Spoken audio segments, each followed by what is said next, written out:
രുചികളുടെ പുഴയോരത്തിലേക്ക് എല്ലാവർക്കും സ്വാഗതം. ഇന്ന് ഞാൻ ഉണ്ടാക്കാൻ പോകുന്നത് ചപ്പാത്തിയും ഇറച്ചിക്കറിയുമാണ്. അത് ചപ്പാത്തിയുടെ പ്രത്യേകത മിലിറ്ററി ചപ്പാത്തിയാണ്.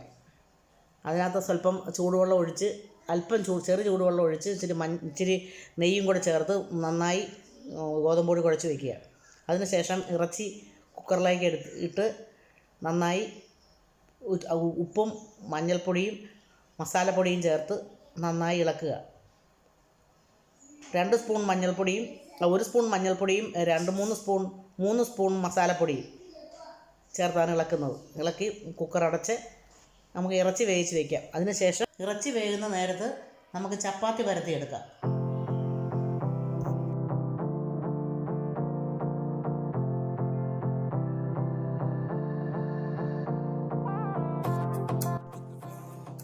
നന്നായി പരത്തി മറിച്ചും തിരിച്ചും ഇട്ട് നന്നായിട്ട് പരത്തിയെടുക്കുക. പരത്തിയിട്ട് അതിനുശേഷം അതിന് നടുക്കോട്ട് സ്വല്പം 1 സ്പൂൺ നെയ്യ് ഒഴിക്കുക. നെയ്യ് ഒഴിച്ച് നന്നായി 4ആയി മടക്കണം. ഇതുപോലെ 4ആയി മടക്കിയതിന് ശേഷം വീണ്ടും നമുക്ക് അത് പരത്തണം. ഏകദേശം സ്ക്വയർ പോലെയാകും. പരത്തിയതിന് ശേഷം നമുക്ക് അത് ചുട്ടെടുക്കാം. ആദ്യം ഒന്ന് ചൂടായതിന് ശേഷം വീണ്ടും മറിച്ചിടുക. മറിച്ചിട്ടിട്ട് അതിൻ്റെ ചുറ്റും 1 സ്പൂൺ നെയ്യ് ഒഴിക്കുക. നെയ്യ് ഒഴിച്ച് നന്നായി പ്രസ് ചെയ്ത് കൊടുക്കുമ്പോൾ അതിങ്ങനെ പൊങ്ങി വരും. നല്ല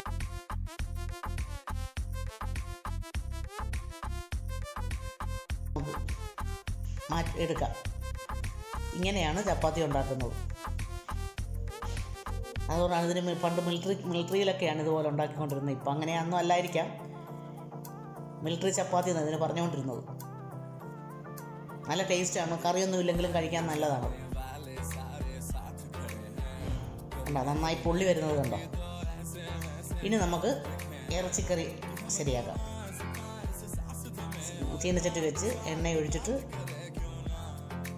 കുരുമുളക്, ഏലക്ക, ഗ്രാമ്പു ഇതെല്ലാം ഇട്ട് നന്നായി വഴറ്റുക. 3-4 കഷ്ണം വെളുത്തുള്ളി, ഒരു വലിയ കഷ്ണം ഇഞ്ചി അരിഞ്ഞത്, സവോള 2 കറിവേപ്പില, വലിയ മുറി തേങ്ങ ചിരണ്ടി എടുത്തതിന് ശേഷം അത് പാല് പിഴിഞ്ഞ് വയ്ക്കുക. ആദ്യം തനിപ്പാൽ പിഴിഞ്ഞ് മാറ്റുക, പിന്നെ 2ാം പാലും പിഴിഞ്ഞ് വയ്ക്കുക. അതിനുശേഷം ഒരു 2 ഉരുളക്കിഴങ്ങെടുത്ത് മീഡിയം സൈസിൽ അരിഞ്ഞെടുത്ത് വയ്ക്കുക.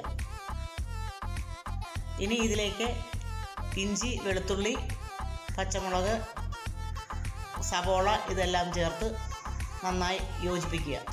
വേഗം കറിവേപ്പിലയും ചേർക്കുക. ഇത് നന്നായി വേഗം മൂക്കുന്നതിന് വേണ്ടി അല്പം ഉപ്പ് ചേർത്ത് കൊടുക്കുക.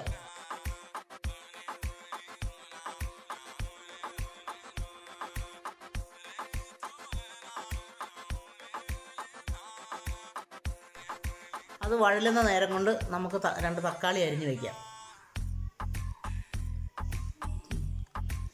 ഇപ്പം അതൊരുവിധം വഴന്നിട്ടുണ്ട്. അതിനകത്തോടേക്ക് നമുക്ക് 2-3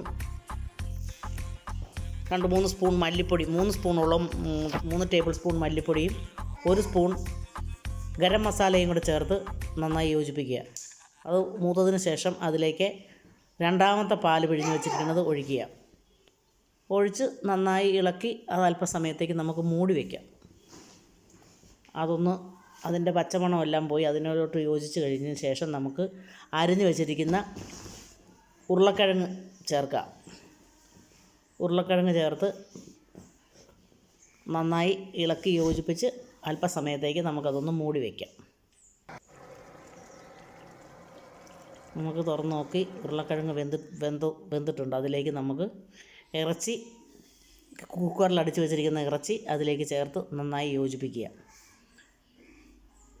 അതിലേക്ക് തക്കാളി ചേർത്ത് നന്നായി ഇളക്കി യോജിപ്പിച്ചതിന് ശേഷം അത് നമുക്ക് അല്പസമയത്തേക്ക് മൂടി വയ്ക്കാം. മൂടി വെച്ച് ഇപ്പോൾ ഏകദേശം ആയിട്ടുണ്ട്. നമുക്ക് തുറന്ന് നോക്കി ആ കറി ഇളക്കി നോക്കി നന്നായി പറ്റിയിട്ടുണ്ട്. ഉരുളക്കിഴങ്ങൊക്കെ നന്നായി വെന്തിട്ടുണ്ട്. അതിലേക്ക് നമുക്ക് തനിപ്പാൽ ചേർക്കാം. തനിപ്പാൽ ചേർത്ത് നന്നായി യോജിപ്പിച്ച് എല്ലാം അതേ പിടിക്കുന്നതിന് വേണ്ടി നമുക്ക് സ്വല്പം നേരം കൂടെ മൂടി വയ്ക്കാം. മൂടി വെച്ച് നന്നായി എല്ലാം അതിലേക്ക് നന്നായി പിടിച്ചിട്ടുണ്ട്. മൂടി വയ്ക്കാം. മൂടി വെച്ചിട്ട് നമുക്ക് തുറന്നു നോക്കാം. ഇപ്പം എല്ലാം ശരിയായി, നല്ല കറിയായി, നല്ല മണമൊക്കെ വരുന്നുണ്ട്. നമുക്കൊന്ന് ടേസ്റ്റ് ചെയ്ത് നോക്കാം. ഉപ്പോ എന്തെങ്കിലും വേണോ, എല്ലാം ഉണ്ട്.